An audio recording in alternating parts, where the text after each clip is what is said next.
Welcome to my channel.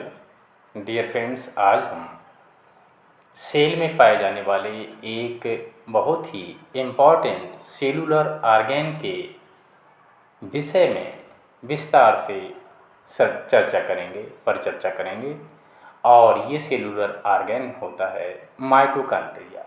Mitochondria के लिए कोशिका का श्वसन अंग यानी कि respiratory organ of the cell के नाम से भी जाना जाता है, क्योंकि रेस्पिरेशन की प्रोसेस किसी सेल के अंदर माइटोकॉन्ड्रिया के द्वारा ही परफॉर्म की जाती है। माइटोकॉन्ड्रिया के लिए first of all scientist Kolliker ने इंसेक्ट की मसल सेल में देखा था, जबकि माइटोकॉन्ड्रिया का जो नाम है वो साइंटिस्ट सी बेंडा ने ईयर 1897 में दिया था। और ये माइटोकॉन्ड्रिया बैक्टीरिया एंड मैमल्स की मैच्योर आरबीसीज में एब्सेंट होते हैं, यानी कि प्रोकैरियोट्स में बैक्टीरिया और मैमल्स की आरबीसीज में नहीं पाए जाते हैं। इनकी स्ट्रक्चर कैसी होती है? या तो ये रॉड शेप होते हैं, फिलामेंटस या ग्रेनुलर भी हो सकते हैं, और काफ़ी छोटे होते हैं। सामान्यतया सेल के साइटोप्लाज्म में प्रेजेंट होते हैं और ये एनर्जी रिच कंपाउंड एटीपी का फॉर्मेशन करते हैं और किसी सेल के अंदर एटीपी के रूप में ही एनर्जी स्टोर रहती है। इसीलिए माइटोकॉन्ड्रिया के लिए power house of the cell भी कहते हैं, क्योंकि माइटोकॉन्ड्रिया में एटीपी की सिंथेसिस होती है। क्रेब्स साइकिल में यानी कि माइटोकॉन्ड्रिया के अंदर क्रेब्स साइकिल होती है और क्रेब्स साइकिल के द्वारा एटीपी का प्रोडक्शन होता है। तो आप इसे याद रखेंगे। बात करें इसकी अल्ट्रा स्ट्रक्चर की, तो इसकी अल्ट्रा स्ट्रक्चर में माइटोकॉन्ड्रिया की अल्ट्रा स्ट्रक्चर में विशेष रूप से दो चीज़ें दिखाई देती हैं। एक तो मेम्ब्रेन, और मेम्ब्रेन दो प्रकार की होती हैं, आउटर मेम्ब्रेन और इनर मेम्ब्रेन। और इसके साथ ही माइटोकॉन्ड्रिया के अंदर इसके मेम्ब्रेन से घिरे हुए दो चैम्बर्स होते हैं, जिनके लिए आउटर चैम्बर और इनर चैम्बर के नाम से जाना जाता है। तो सबसे पहले हम आउटर मेम्ब्रेन की बात करेंगे। ये स्मूथ यानी चिकनी और 60 से लेकर के 70 अंगस्ट्रम तक थिक मेम्ब्रेन होती है, मोटी मेम्ब्रेन होती है, जो माइटोकॉन्ड्रिया की आउटर लेयर का फॉर्मेशन करती है। यानी कि माइटोकॉन्ड्रिया की चारों ओर एक लेयर प्रेजेंट होती है, जो कि 60 से लेकर के 70 अंगस्ट्रम मोटी लेयर होती है, और ये इसकी बाहरी लेयर होती है। इनर मेम्ब्रेन ये आउटर मेम्ब्रेन के नीचे 60 से लेकर के 70 अंगस्ट्रम मोटी, यानी कि आउटर मेम्ब्रेन और इनर मेम्ब्रेन की जो मोटाई है वो 60 से 70 अंगस्ट्रम तक होती है। और ये अंदर की ओर मुड़ करके, यानी कि इनर मेम्ब्रेन इंटीरियर साइड में मुड़ करके बहुत सारे यानी कि मैनी फिंगर लाइक फोल्ड्स का फॉर्मेशन करती है, जिन्हें क्रस्टी कहते हैं, जिनकी सरफेस पर मैनी डॉट लाइक यानी कि छोटे छोटे कण यानी कि पार्टिकल्स प्रेजेंट होते हैं, जिन्हें F1 पार्टिकल्स या ऑक्सीसोम्स कहते हैं, जो ऑक्सीडेटिव फास्फोरिलेशन की प्रोसेस से रिलेटेड होते हैं, संबंधित होते हैं। तो ऑक्सीडेटिव फास्फोरिलेट लिखा हुआ है, यानी कि ये फास्फोरिलेशन है, इसको भी आप ध्यान रखेंगे।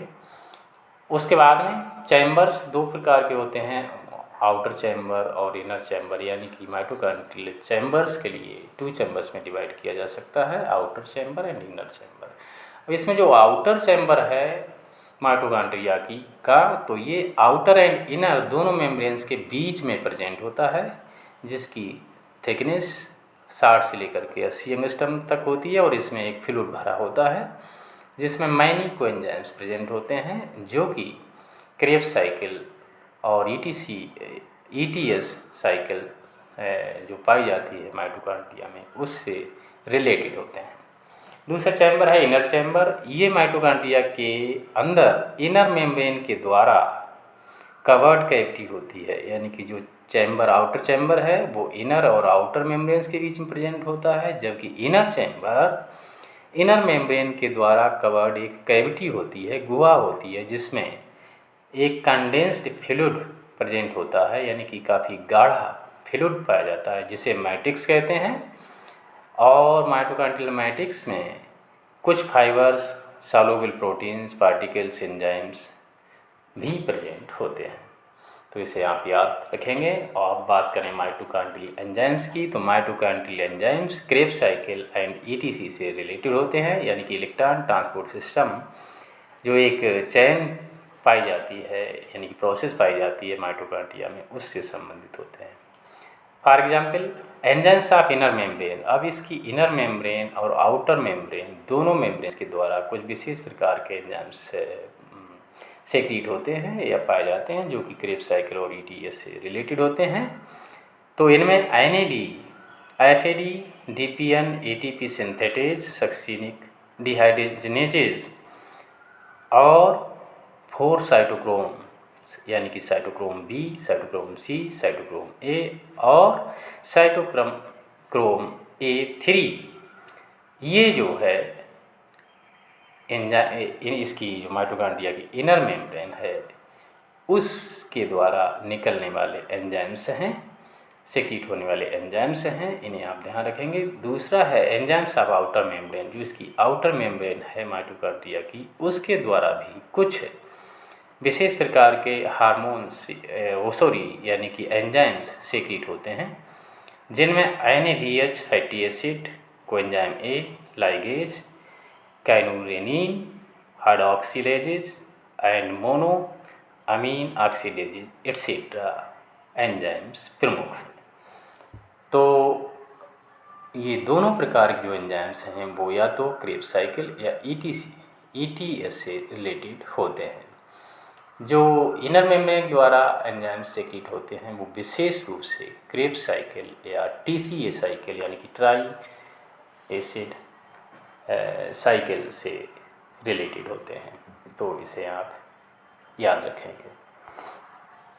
एंजाइम्स ऑफ माइटोकॉन्ड्रियल मैट्रिक्स, इसके अलावा जो इसकी इनर चैम्बर है उसमें जो मैट्रिक्स भरा होता है उसमें भी कुछ एंजाइम्स पाए जाते हैं, जिनमें malate dehydrogenases, isocitrate dehydrogenases, fumarase, aconitase, citrate synthetase, alpha keto acid dehydrogenase, beta oxidation enzymes, nucleotide coenzymes और inorganic electrolytes in the form of magnesium chloride, sulphate ions etcetera, ये भी जो है माइटोकॉन्ड्रियल मैट्रिक्स में पाए जाते हैं, जो क्रेब्स साइकिल से रिलेटेड एंजाइम्स होते हैं।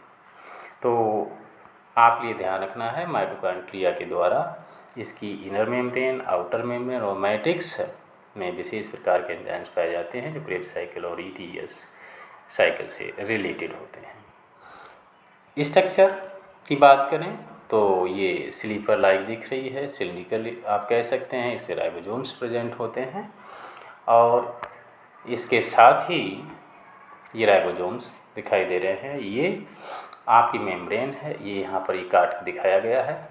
तो ये इसकी जो है ये आउटर मेम्ब्रेन है, तो ये आउटर मेम्ब्रेन हो गई आपकी। और उसके बाद में ये वाइट कलर की दिखाई दे रही है, ये आपकी इनर मेम्ब्रेन हो गई, तो ये इनर मेम्ब्रेन हो गई। पीली दिखाई दे रही है, ये आपकी आउटर मेम्ब्रेन हो गई। इसके अंदर ये सर्कुलर DNA मॉलिक्यूल पाया जाता है, इसके अंदर ये फ्लूइड भरा होता है, ये मैट्रिक्स कहलाता है। तो और ये इसकी जो इनर मेम्ब्रेन है, अंदर की ओर मुड़ करके बहुत सारे ये फिंगर लाइक फोल्ड का फॉर्मेशन कहती है, जिसे क्रस्टी कहते हैं। इन पर कुछ पार्टिकल्स पाए जाते हैं, जिनके लिए एपन पार्टिकल्स के नाम से जाना जाता है। तो इसे अच्छे से आप ये तैयार रखना है। डियर फ्रेंड्स, आज के इस वीडियो में हमने माइटोकॉन्ड्रिया और इस माइटोकॉन्ड्रिया में पाए जाने वाले डिफरेंट टाइप्स के एंजाइम्स के बारे में बताया, जो कि क्रेब्स साइकिल और ETC साइकिल में विशेष रूप से भाग लेते हैं। तो इसके स्ट्रक्चर के बारे में और जो है इसके एंजाइम्स के बारे में आप अच्छे से तैयार रखेंगे। आज के वीडियो में इतना